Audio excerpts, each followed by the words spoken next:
Good morning, everybody. It is 7 o'clock. Is the party over for Boris Johnson? Fresh calls for his resignation this morning after a revelation about an indoor gathering to mark his own birthday during the first lockdown with singing and a cake. We'll speak to the Transport Secretary, Grant Shapps, and also the former Deputy Prime Minister, Michael Heseltine. Plus, as tensions bubble in Ukraine and after a chess move from the West, we'll talk to the Shadow Foreign Secretary, David Lammy, plus one of the former Chiefs of Staff of the Armed Forces, General Sir Richard Barrons. It is Tuesday, the 25th of January. Let them eat cake. The Prime Minister facing fresh calls to quit after Downing Street admits he attended a gathering in the Cabinet Room to mark his birthday during lockdown. The Prime Minister is a national distraction. He's got to go. The Prime Minister under more pressure over what went on behind this door in the summer of 2020. Now a birthday celebration he admits attending. On alert with more Russian tanks on the move, the US puts thousands of troops on watch for possible deployment to Eastern Europe as tensions in the Ukraine ramp up. And this is really important. I had a very, very, very good meeting, total unanimity with all the European leaders. Cameroon crash. At least 6 people are reported to have died in a stampede at a stadium hosting the Africa Cup of Nations. Dover delays as lorry drivers face long queues. We ask, is Brexit finally beginning to bite? We'll speak to the boss of the port. Also on the programme for you this morning. This could be love because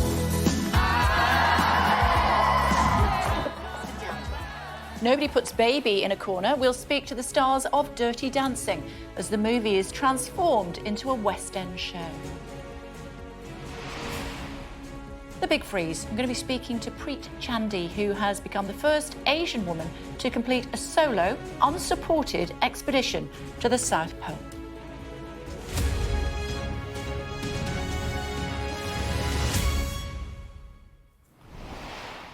Good morning, everybody. A cake and a chorus of happy birthday. The claims about festivities during a gathering in Downing Street, and that Downing Street admits the Prime Minister was at to mark his own birthday inside number 10 during the first lockdown.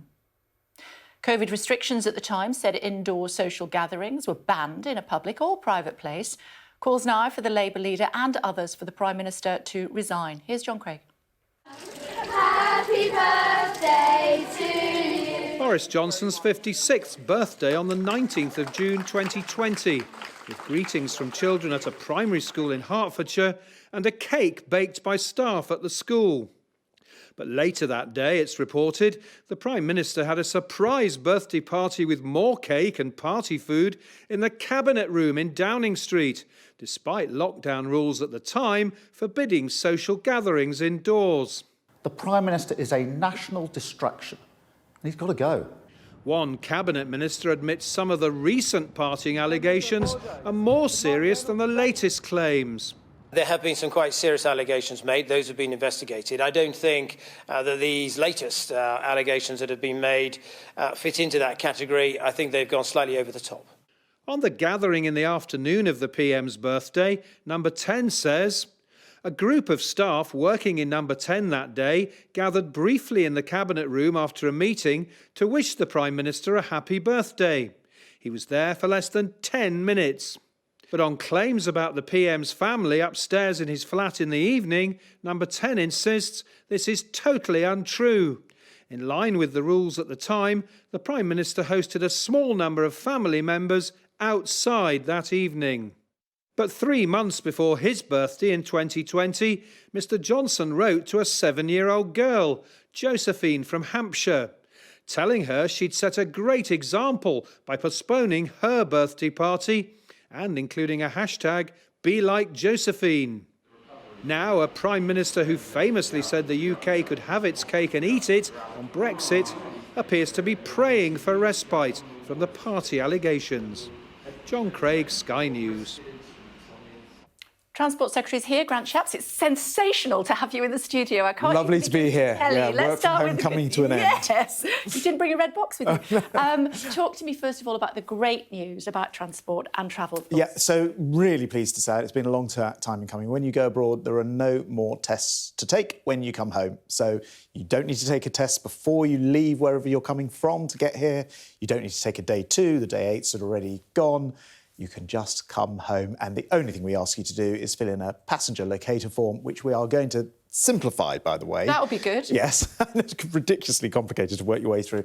So you'll fill in one of those passenger locator forms. That's it. No quarantine, no testing, and all that cost will drop away. Sensational. From the 11th of February, I think. 11th of February, okay. in time for the half-term break, and a couple of other small things, including children 12 to 15 being able to use the NHS COVID app to demonstrate that they've been vaccinated. That's where countries require that, and all under 18s are exempt anyway. So it's going to be on the way back. So it's going to be a big change, much cheaper, and I'm really delighted. Nobody wants to be going to Ukraine at the moment, though, do they? No, US troops are on high alert. What should the UK be doing? Well, the Prime Minister met with Biden, several European leaders last night. We've made it very, very clear to President Putin that there will be severe consequences if he crosses that border. Like what? Well, I don't want to go into too much detail, but an economic response would be very strong. But Britain's also sent defence weapons and training to the Ukrainians in order to assist with protecting the country. Could there be a military response? Well, that is already partially a military response. And look, I think the important thing is that President Putin should be under no doubt at all that the international coalition is there and very tightly coordinating, which is why that meeting yesterday was so important, to make sure that this would not be cost-free, and he should not do it. Can you envisage a scenario where there are British troops on the ground in Ukraine? Well, there are already British troops in support or military support to the Ukrainians with some defensive weapons, so that is already the case. I don't want to go into too much detail. I think we both know what I mean. But what I will say is Ukraine is an independent, sovereign nation. That sovereignty should be respected in total, including Crimea. It would be completely unacceptable for him to cross the border, and there will be a very strong and very coordinated response if he does. OK. You're a father, aren't you? I want to show you this letter from Josephine.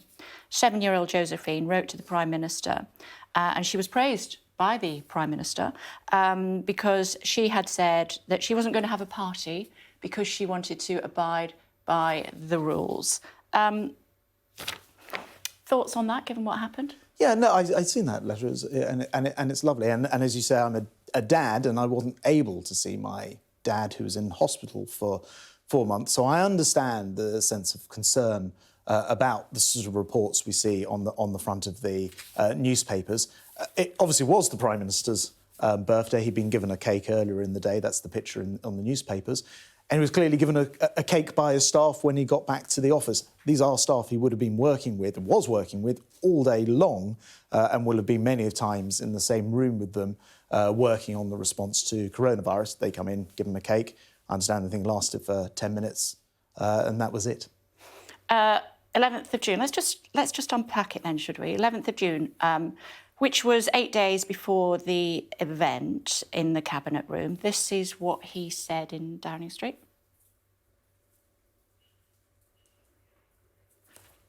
We relaxed the rules on meeting outdoors so that groups of up to 6 could gather, provided they are socially distant.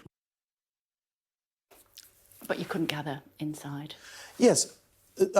I should just point out that that picture's obviously from earlier in the day when he visited That's all right, then. the school outside. I should point out that work responses, people working in essential areas, and obviously including the response to coronavirus in Downing Street, were already working together. So there wasn't a gathering of people who weren't already working in the same building. He will have been in the Cabinet Room, as it turns out, in this case, many, many, many times with those people working on the response, socially distanced. It was his birthday and they brought him a cake. Well, family, course, the unusual thing about Downing Street is it's both a home and an office, and family members could always throughout this coronavirus. His interior designer was there.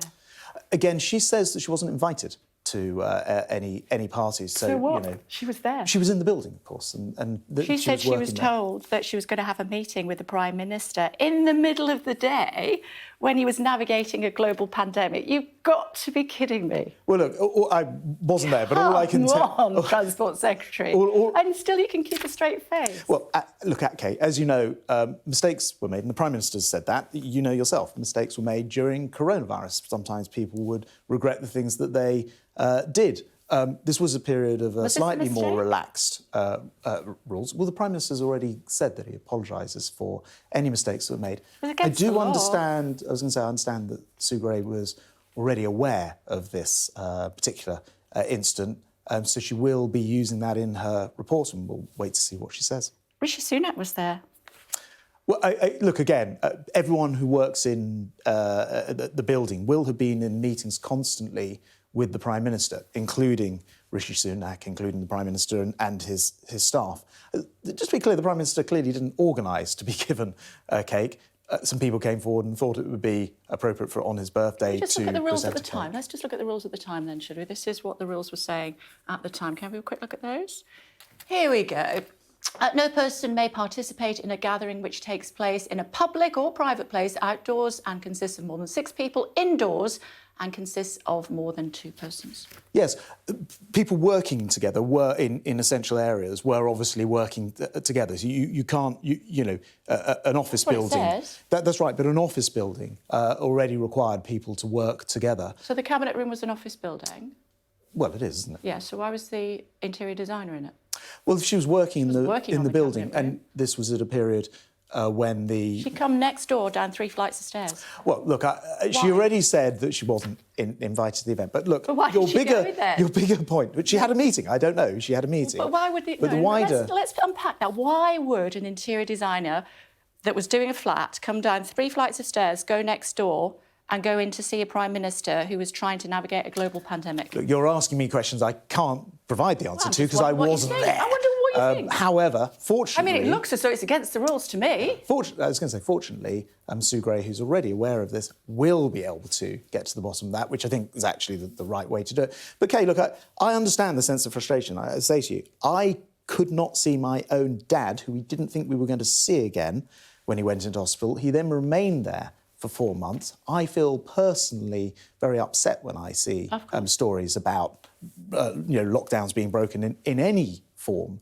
and many people have found that they crossed the wrong side of that line at different times. I understand that. It upsets me. Well, the Prime Minister's already said that he takes full responsibility for everything that happened in Downing Street. I'm glad you mentioned that because, this is what he said. I was going to say this is what he said. Let me just tell you this. This is what he said on the 8th of December to the House of Commons. I can understand how infuriating it must be to think that the people who have been setting the rules have not been following the rules, Mr. Speaker, because I was also furious to see that clip. I have been repeatedly assured since these allegations emerged that there was no party and that no COVID rules were broken. Well, as I say, he didn't organise a party. Someone presents a cake to him. And singing. But happy birthday, Mr. Prime Minister. Happy birthday to you. It was his birthday, and these are people that he worked with all the time. As I say, I don't seek to defend it. This is for Sue Gray to decide on whether this was appropriate. She'll make the recommendations. I think we can be pretty clear the Prime Minister didn't present a cake to himself. This is somebody coming in with that cake, and I've explained to you that I'm furious with everybody. But you're not defending it, are you? But Kay, I'd say I'm furious with everybody who broke the rules, and a lot of different people will have found that, perhaps unwittingly, they transgressed the rules during the period of lockdowns. That is a fact. It's quite right that that's investigated. The Prime Minister apologises if and where he has transgressed. These are people with whom he would have been in the room many, many times, probably that day as well, for series of meetings with the coronavirus response. the fact that it's his birthday and they then say, oh, and here's a cake, I don't think changes the fact that he was in the room with them in any case for other matters. How often do people gather in the Cabinet room when they're not Cabinet Secretaries? That room's used as a meeting room all the time, particularly was during coronavirus. But I'm guessing there's not cake and I was going to say, maybe. because there's a back door that can be open so you get a flow of air. It's a larger room, so you could meet socially distanced. So it would have been used constantly throughout coronavirus. Including for a few meetings. days before when the Prime Minister came in with Rishi Sunak and paid his respects to the loss of life on the front line, with the frontline workers. There he is, very sombre indeed. Yeah. And as you a can few see, days later, it doesn't matter, he was breaking the rules. Everybody in that room, about 30 people, were breaking the rules and thus breaking the law. Let me just put the question to you, if I may. Breaking the rules and thus breaking the law, should they all be issued with a fixed penalty notice? So first of all, Should they? So let me just answer your question. First of all, the circumstances are disputed. So I understand that number 10 are saying that there was nowhere near 30 people. I'm not there. Sue Gray will be able to answer that, and that's what she'll do. Secondly, there will have been many occasions when exactly the same staff were meeting in that room because you could be socially distanced. The door opens, and these are people that the Prime Minister will have been working with all of the time. So the difference here is that a cake was brought into the and singing, the room. which was also against the rules at the time. Yeah. And again, Sue Gray will have to report back on that. And look, as I say... and the interior designer was there. As I say, she'll have to report back on all the facts. I note that the interior designer said she wasn't invited. And Sue Gray will have to answer the questions. I wasn't there, Kay. I wasn't invited. So you're asking me to respond to things all that I'm I don't asking... know No, I'm about not. I'm saying directly. I'm giving you the facts that we know that there were more people there than were allowed to be there at the time, thus breaking the rules, thus breaking the law. So should they all get a fixed penalty notice? So I think I'm right in saying that in the working environment, when people were in Downing Street, they would have been together. The same group of people would have been together many, many times. They would have been from his office. They would have been working together. They probably met in there earlier that day or other days, I imagine, to discuss the coronavirus response. The big difference is here that someone presented a cake, as you say. Look, we can go around in circles. But the only thing that I broke think the rules. I acknowledge that it's upsetting for me personally, not being able to see my father whenever I hear of transgressions from the rules, Kay. OK, I can see where you're going with that. However, as far as fixed penalty notices are concerned, people got fixed penalty notices for breaking the rules. Do you think they should? I think, first of all, we should get to the facts, and that's what Sue Gray will do. I understand she was already aware of this, so this is not new to her or her report, so she will have been already discussing the circumstances in the kind of detail that you've quizzed me on. I'm afraid I don't have the answers to. But you did say you were furious with anybody that broke the rules. Would you be furious with the Prime Minister if it's proven that he broke the rules? Well, look, the Prime Minister was clearly presented with the cake. He's already said, with regard to that outside gathering on the 20th, I think it was, that in retrospect he should have gone out there and sent people away. Indoors, singing, cake, 30 people, maybe a few. No, I think... Maybe some fewer than that. Yeah. His interior designer was there. Look, again, gotta love a plot. You're doing a very, very good job You're doing a very, very good job of going round and round in circles. And the only thing I can helpfully tell you, because you're asking me things beyond my sphere of knowledge, and that's why Sue Gray is looking into it, and she will be able to give us the full background. What I don't really think is right. You get the sort of drip of reports in the media. Let's get the facts, and I don't think we'll have to wait very long. And then we'll all be able to see what the facts were. And as always happens with these things, it will turn out that perhaps some of the stories were written in a way which was designed to look in a certain way. The Prime Minister, who months earlier had been very close to death from COVID, was lucky to come out of hospital, was working incredibly hard, had been out on a visit and presented with a cake earlier in the day, comes back to his office where he's working with the same bunch of people he's working with all the time, and they decided to give him a cake for his birthday. Now, Sue Gray will tell us the rights and wrongs of that, and I'm happy to wait for her to respond. I'm guessing come 11th of February, he won't have any restrictions if he wants to go on holiday. Well, everyone will be able to get away at last. That is true. And do so without all the cost when they come home. It should be more than welcome. Thank you very much indeed for taking the time. Much appreciated. Let's have a look at how the newspapers are looking at that this morning. The Guardian leading this morning on Downing Street parties following the allegations of birthday parties for Boris Johnson in number 10. The Times also leads with the latest party claims and has the same picture of the Prime Minister with a cake given to him on his birthday. The Mirror says 30 guests broke the ban on indoor gatherings, and The Sun echoes a familiar phrase, "You can't have your birthday cake and eat it, Boris." Still to come on the programme for you, we will get the view from Labour as we're joined by the shadow Foreign Secretary, David Lammy. Lorry drivers facing long waits in queues at Dover will speak to the boss of the port. At 7:45, speaking to the chief exec of Heathrow Airport with COVID-19 rules set to be eased for travellers arriving in England. But before all of that, thousands of US troops have been put on standby and ships and fighter jets are being moved to Eastern Europe as tensions grow between East and West over Ukraine, as Mark Stone reports. At a White House meeting to discuss soaring inflation in America, there was a more pressing question. Could you give us a brief update on your call with European leaders on what's happening in Ukraine today? The only reason I don't like doing this is you never report on why I've called a meeting. And this is really important. I had a very, very, very good meeting, total unanimity with all the European leaders. We'll talk about it later. Thank you. If he was terse, it's because this crisis is growing by the day. He had just concluded a hastily arranged meeting with key European allies. Again, they agreed the shared hope for a diplomatic solution. But this was a meeting to agree sanctions and military options too, not into Ukraine at the moment, but to bolster defences in Eastern Europe. We are considering to further enhance our presence in the eastern part of the alliance. This could include the deployment of additional NATO battle groups. The meeting here and the talk of troop deployment is an acceptance that Vladimir Putin is showing no sign of changing course, but it bluntly shows too that NATO leaders feel there is now an urgent need to show some sense of unity and heightened preparation when the reality is that so far there has been little of either. At the weekend at Camp David, the president's military advisers presented a plan for troops to be on standby as part of a NATO rapid reaction force. The details now confirmed at the Pentagon.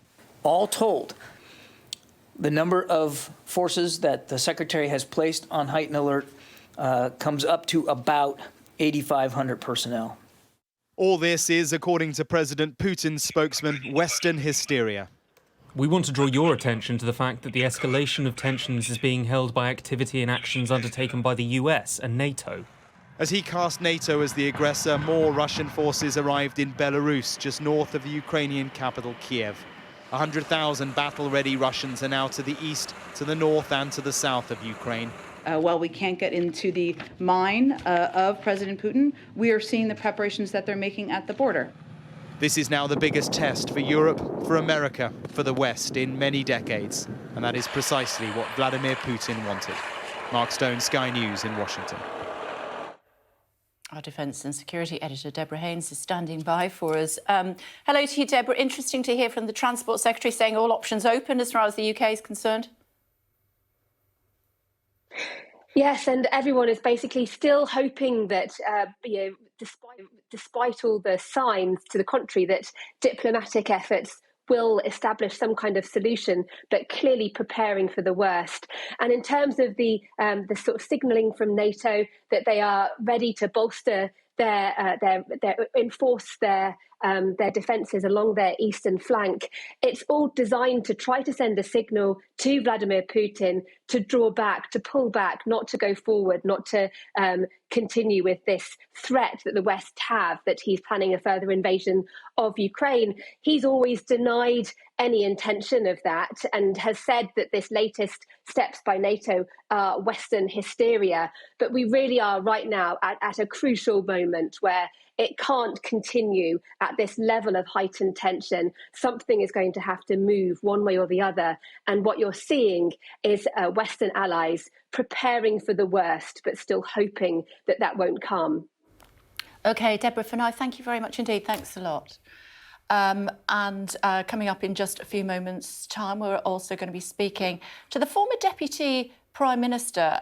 We will be asking him, Lord Heseltine, of course, asking him about what's happening in Ukraine, as well as what's been happening in Downing Street over the last 18 months or so. And also we'll be speaking to General Sir Richard Barrons, the former commander of Joint Forces, about Ukraine. That's in about 5 minutes' time. Meantime, the Metropolitan Police have apologised to a language lecturer who was strip-searched in 2013. Constantina Duff described being pinned to the floor by 3 officers. The police have apologised for the language used by the officers about Ms Duff's appearance. London Mayor Sadiq Khan said what happened was utterly disgraceful. A woman in Texas has been charged after trying to purchase a child for $500,000 at a Walmart. Police were contacted after Rebecca Lynette Taylor approached a mother and son in a queue and asked how much she could purchase him for before following them to the car park. Studies find that every 30 deaths caused by COVID, at least one other person died from another condition who could have been saved under normal circumstances. Researchers at Warwick University have found that an increase in preventable non-COVID deaths is driven by patients who needed urgent care but who did not receive it. We see one of the main drivers and important factors behind this is staff absence rates. We see that, as hospitals get hit with more COVID admissions, invariably the risk of hospital staff falling sick and being absent sort of increases, and that in turn sort of drives excess mortality among non-COVID patients. Let's have a look at the latest COVID figures for you, should we? Another 88,500 new cases in the UK in the latest 24-hour period. Another 56 new deaths recorded. That takes the number of deaths within 28 days of a positive test for COVID-19 to 153,916. At least 6 people are believed to have died in a crush at a stadium in the capital of Cameroon during the Africa Cup of Nations. Let's speak to our Africa correspondent, John Sparks, for the latest. It was going to be a sensational football tie. The fans were desperate to get inside. What happened, John? Good morning, Kay. Yeah, this national celebration of football in Cameroon has turned into a bit of a disaster. Certainly not the headlines that the organisers of the Africa Cup of Nations football tournament were looking for. Cameroon, the host nation, playing Comoros last night in a key match at the Africa Cup of Nations, playing in the capital, Yaoundé, in the big stadium in the city. And it appears that supporters were trying to gain access after the match had started through a single gate. What I think happened was that you had supporters pushing from the back, and those people who were caught in the middle were caught, and they were crushed in that. And officials say that at least, as you were saying, at least 6 people were killed. More than 40 people have been injured, and the emergency services were clearly struggling to cope with this. The government, the tournament organisers, they say they're going to launch an urgent investigation. But I think what we've got here is a combination of inexperience. This is the first tournament of its kind that Cameroon has hosted. You've got poor policing, and you've got the complexities of COVID at work here as well. Most of the matches in this tournament have been poorly attended. People just haven't turned up. So the government's been putting on free transport. They've been handing out free tickets as well. But then you've got stewards and police at the stadia themselves asking for proof of vaccinations and PCR tests. That has created big queues, delays, people trying to get around the system as well. And I think ultimately that has resulted in the chaotic scenes that we witnessed last night. OK, thank you. Thanks a lot. 75-year-old French adventurer who was attempting to row across the Atlantic Ocean has been found dead in his overturned boat at sea. Jean-Jacques Savin had previously made the crossing in a large barrel in 2019. The former paratrooper celebrated his 75th birthday at sea last week with foie gras and champagne. Sadly, he's now died.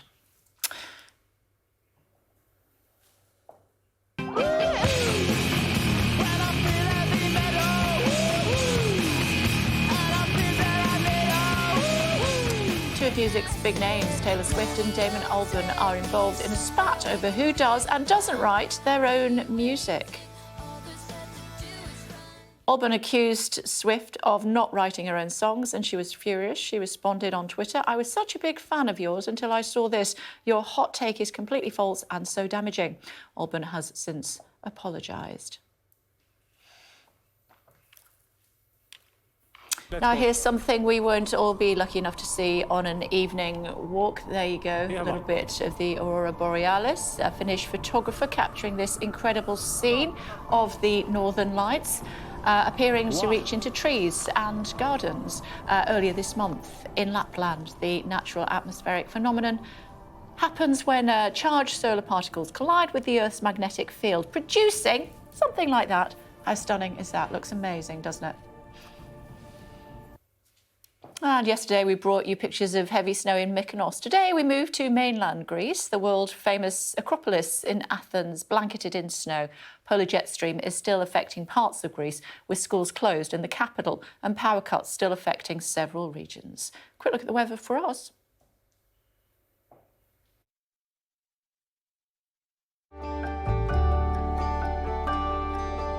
Look forward to brighter skies. The weather. Sponsored by Qatar Airways.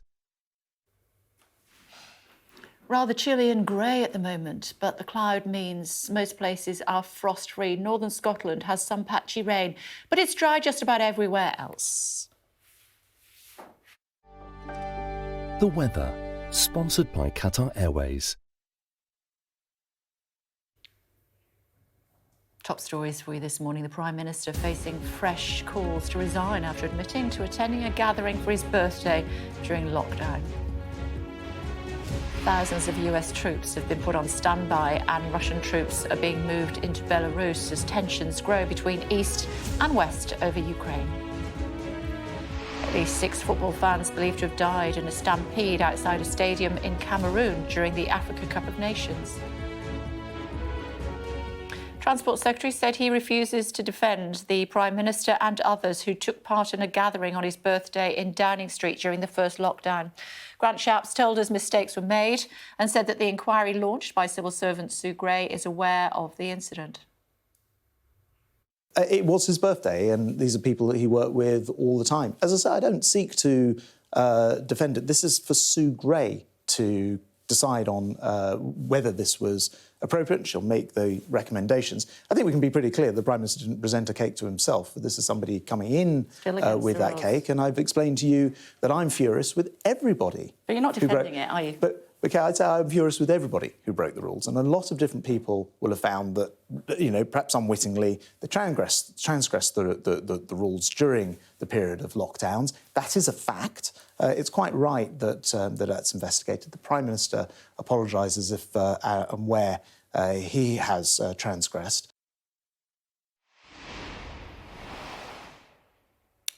Joining us now is Tamara at Downing Street. Hi, Tamara. You heard there from the Transport Secretary. Thoughts?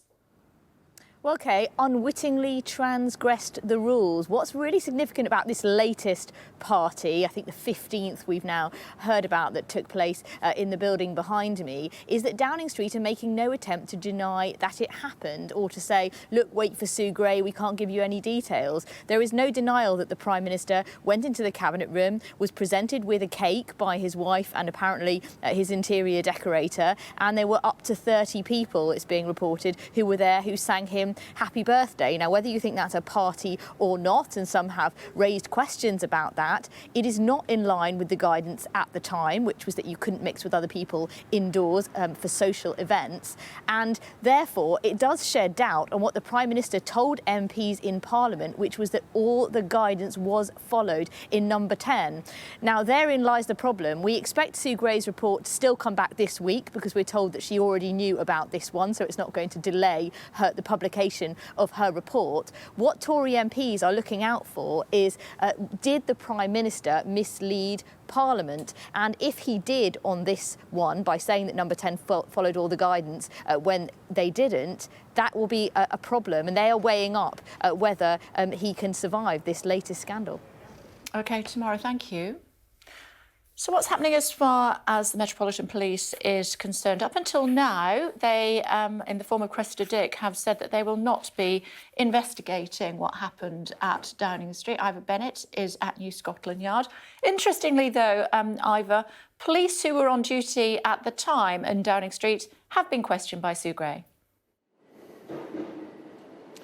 Yeah, they have, and supposedly, according to the news reports, have provided some damning evidence. I'm not actually at New Scotland Yards, though. I am at the London Fire Brigade headquarters, and that is because later on this morning here, Dame Cressida Dick, the Commissioner for the Metropolitan Police, will be questioned here by the London Assembly's Police and Crime Committee. It is a regular appearance she makes, but this time all focus will be on her because we understand that on the agenda will, of course, be Partygate, so we understand she'll be facing questions on that. Ironically, actually, the chair of this committee used to be Sean Bailey, who himself had to resign just before Christmas after revelations of his own lockdown-busting party came to light. But anyway, today, as I say, will be the focus will be on the Metropolitan Police and Dame Cressida Dick, who is facing growing calls to investigate these claims of lockdown-busting parties in Downing Street. Despite all the apparent evidence, they continue to say, Scotland Yard continues to say, that they will not be, they have no plans to investigate, reiterating only their statement last night that they've continued to put out that if Sue Gray's inquiry into Partygate finds evidence of a potential criminal offence, then they will make further consideration, they say, on whether or not to investigate. So all very non-committal still. OK, Ivor, thank you. Well, as allies put NATO forces on standby amidst rising tensions between Russia and Ukraine, more ships and fighter jets are being deployed to the border. But how far will NATO go in defence of Ukraine? Joining us now, General Sir Richard Barrons, former commander of the Joint Forces Command. Hello to you. Thank you for joining us, Sir Richard. What should Britain be doing? What should the UK be doing at the moment? The UK should be combining with its allies in NATO and around the world in making it absolutely clear to President Putin that the price he would pay for invading Ukraine would be way, way more than the Russian economy and society can sustain. And on that basis, make him pull back. Lord Ricketts speaking last night saying it's all talk, we need some action. So the answer to this problem is not primarily military from a UK or a NATO perspective. Ukraine isn't a member of NATO. We need to be making it clear to Mr. Putin that should he invade Ukraine, the price he would pay in terms of sanctions on his economy, on banking, on finance, on the access Russians, including the Russian oligarchs, have to our courts, our banking, our insurance system, all of that would stop. And the price he would pay, therefore, for invading Ukraine would be that his economy and society would be in turmoil he can't sustain. We're hearing that the United States has 8,500 troops on standby to potentially bolster the border between Ukraine and Russia, with another 45,000 troops available if necessary. Is that something that the UK should also be thinking about, either under the guise of NATO or otherwise? So the UK already has a battle group permanently stationed in Estonia, and plans will exist in the MOD to reinforce it. So NATO as a whole is reassuring those member states that sit on the periphery of Russia. And that's very important to those member states. And we should also remember that one of the things that Mr. Putin is asking for, and it's completely unacceptable, is that NATO should pull its own forces back from its own members. And by saying we're going to reinforce, Mr. Putin might see that actually this is really counterproductive. Brinkmanship, in other words. Yes, I think the UK, with the battle group in Estonia, is doing the right thing. It would be useful to illustrate how we can support that battle group in Estonia, which sits on the border with Russia and has a long history of confrontation there. And we should play our part. This is a time when NATO, as an alliance, has to do what it says on the tin and stand up for the alliance as a whole.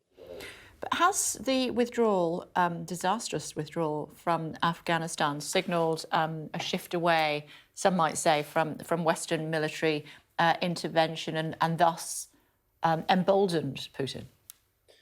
So I think it did. I think it showed that the Western stomach for enduring a tough fight is less. But we also need to be very clear in distinguishing between a campaign like Afghanistan, which was by any standards discretionary and a long, long way away from home, and what we're looking at now, which is a direct existential threat to our security, our values, our interests, and our prosperity on the border of our principal alliance, NATO. This is wholly different, and therefore the response will be wholly different. What's your best guess at the moment, given So my best guess all at the the moment, chess pieces are? So it's clear that Russian forces are being positioned so that they could execute an invasion at short notice. They're not there yet. The forces that are deployed give Mr. Putin options as to whether he tries to launch a dash to encircle Kiev from Belarus, or whether, perhaps more likely, he puts Russian forces into the Donbass, or whether, perhaps more extraordinarily, he invades Ukraine and tries to get as far as Odessa. All of those options are militarily being put in place. However, he must now be thinking really hard about the price Russia would pay. And the absolute key to this is Mr. Putin must think that if he invades Ukraine, it strengthens his regime. We need to make it clear to him that the effect an invasion would have on the Russian people and how they feel about Mr. Putin would be absolutely the reverse. And he must see that invading Ukraine could lead to serious questions about the longevity of his regime. And at that point, I think he'd be prudent to stop. Sir Richard Barron's, good to talk to you. Thank you for joining us on the programme. Thank you. Well, Sky News has been on the front line with Ukrainian forces, and our correspondent Stuart Ramsey spoke to British men who joined the Ukrainian army. The guys know I'm not, a war tourist or a war junkie, and I'm with an organised unit, I'm with the government, and I'm with a contracted soldier. So I've integrated, so they know I'm not just, like I said, just sitting around and going to go home at the end of it. I've been here, my family's here. My family's 15 kilometres. I can hear the shelling from my front room. If they come across the border, we're outgunned. We haven't got air superiority. We don't have a naval fleet, a very strong naval fleet. But Ukrainians fight, so we'll give them a bloody nose, that's for sure. Well, you can watch Stuart's full report on the Sky News app, on mobile or online. And coming up, speaking to the chief exec of Heathrow Airport, as new COVID-19 rules mean travellers arriving in England will no longer need a test of any sort, really, from the 11th of February.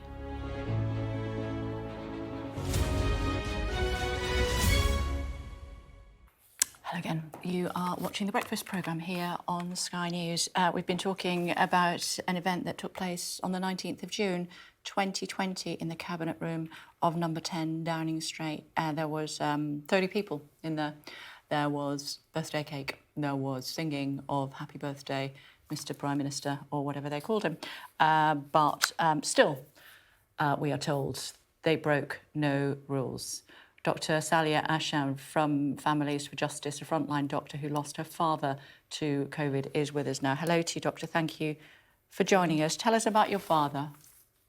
My father, Sanal Haq Chowdhury, he was 81, a retired teacher, sacrificed so much in his own life, his own ambitions, to help his children to achieve theirs. So he stood by me when I wanted to join the army, go to Sandhurst. He was a very proud dad when he came to my passing out parade. I was inspired by him to go for that. Even though there weren't very many people who looked like me at Sandhurst at the time, he then helped us when we wanted to decide on careers to become doctors, because I left the army to retrain as a doctor, and my siblings are medics as well. There's 5 of us who are doctors. So, yeah, huge sacrifice. He used to actually, he told me later on in life, he used to go to Prime Minister's questions in Parliament on Wednesdays when he first arrived in the country, because he was very politically engaged, really believed in democracy and the system and government. I feel that through the pandemic, he felt very let down by the way it was being run. What would you want to say to the Prime Minister this morning? That's such a huge question, Kay. You know, I would say, as someone who has trained in leadership, I trained at Sandhurst. Our motto was serve to lead. Now, he may well not be an army man, but he has taken up a position of leadership in office that is so incredibly important, and he's failed. This is all about leading by example. Leadership is lonely. Leadership is not fun. When you lead, you have to put those that you are responsible for above the needs of your own. It's not supposed to be a party. It's not supposed to be for your own benefit. It's a massive responsibility, and he has let us all down. Leadership, respect in leadership is earned. It's not an expectation. It's not an entitlement. I'm afraid he has no respect. I would say it's time, unfortunately, to metaphorically fall on your sword and to stand down.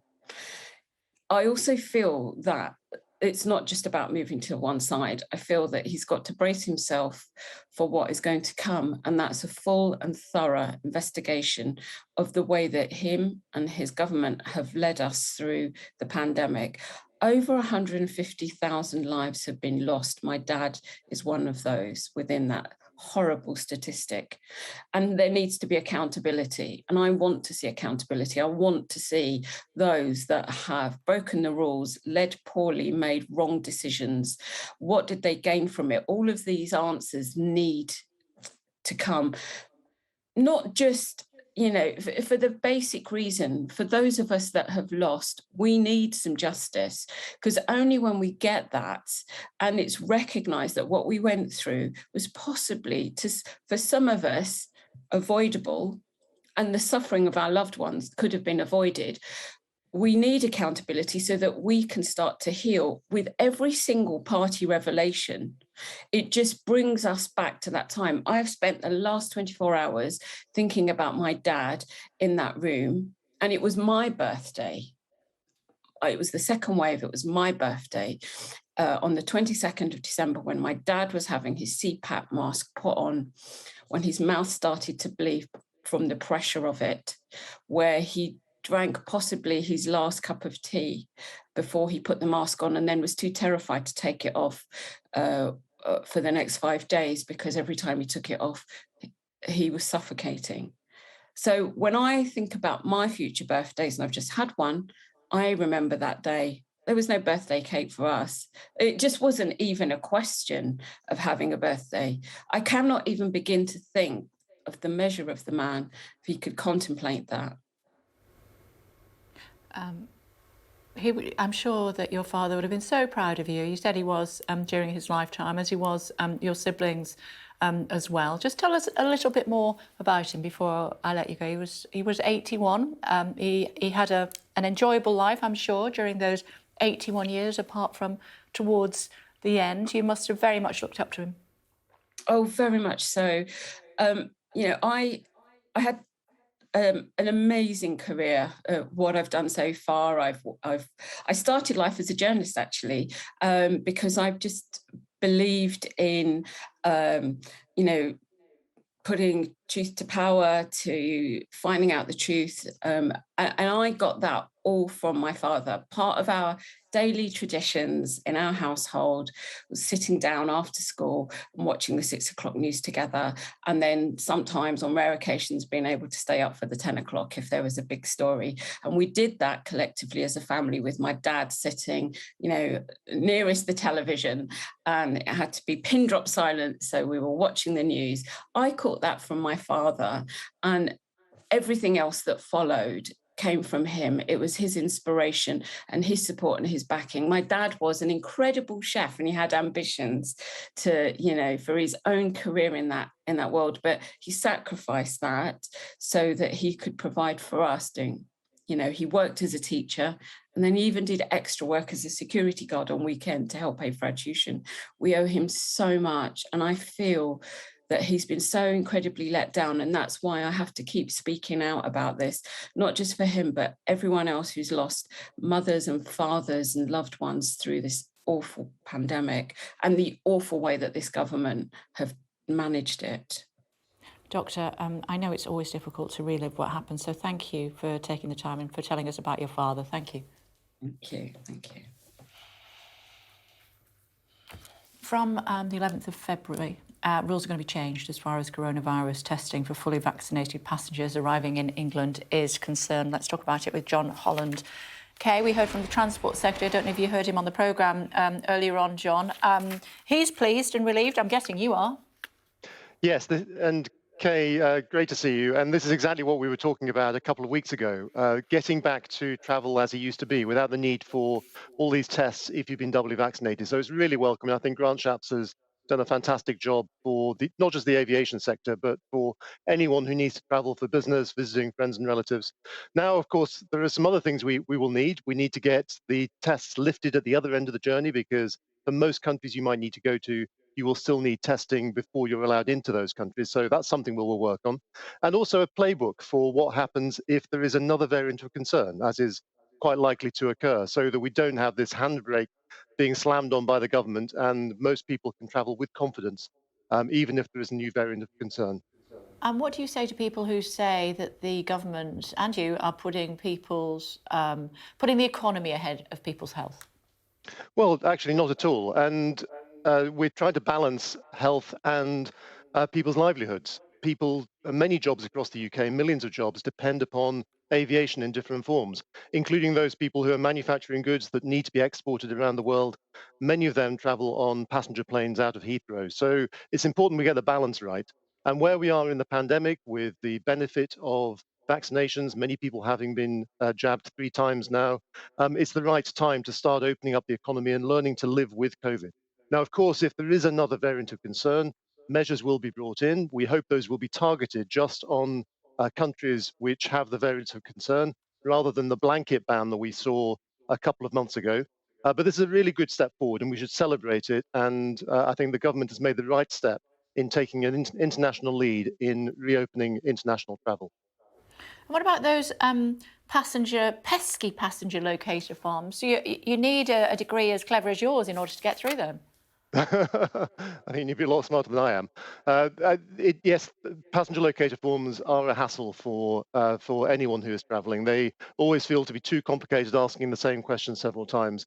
We're told by the government that they are simplifying those, and within the next month or so, we should see those becoming a little bit easier to fill out. And really, we need to get back to where travel used to be, where you don't have to fill out all these forms or have tests at both ends of the route. Now, I think in reality, because COVID is going to be with us for some time, then we're going to have to live with these, if not for coming into the UK, then certainly for going into other countries. And it's just going to be part of international travel. But if that's the price we have to pay to be able to see our loved ones or to go about doing our business, then I think it's a price worth paying. And at least we don't have the very expensive tests that the government had been requiring until quite recently. OK, happy day for you. Finally, it's good to talk to you, Chief Exec of Heathrow Airport, John Holland. Kay, thank you. Thanks, Kay. Let them eat cake. The Prime Minister facing fresh calls to quit after Downing Street admitted he attended a gathering in the Cabinet Room to mark his birthday in lockdown. There was cake and there was singing, and his interior designer came down 3 flights of stairs and went next door into the Cabinet Room to see him in the middle of a global pandemic. You do the maths.